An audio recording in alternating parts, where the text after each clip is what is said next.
चमचमीत आणि चटपटीत असा हा पदार्थ सर्वांनाच आवडणारा असा आहे। तर आज आपण चिल्ली पनीरची रेसिपी बनवतोय। तर चला आपण लगेच रेसिपीला सुरुवात करूयात। इथे मी 250 ग्रॅम पनीर घेतलेलं आहे।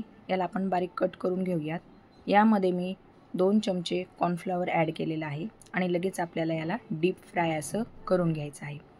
तुम्ही पाहू शकता व्हिडिओमध्ये दाखवल्याप्रमाणे आपल्याला हे सर्व पनीर फ्राय करून घ्यायचं आहे आणि साईडला काढून घ्यायचं आहे। लगेच कढईमध्ये बारीक कट केलेला लसूण, अद्रक, मिरच्या, कांदा,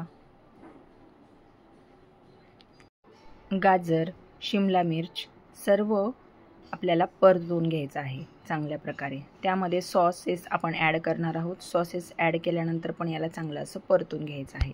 लगेच इथे कॉर्नफ्लॉवर ॲड केलेलं पाणी आपल्याला घालायचं आहे। हे सर्व मिश्रण मिक्स करून घ्यायचं आहे आणि आपलं पनीर घालून याला डेकोरेट करायचं आहे। तुम्ही पाहू शकता मस्त असं आपलं पनीर चिली तयार झालेलं आहे।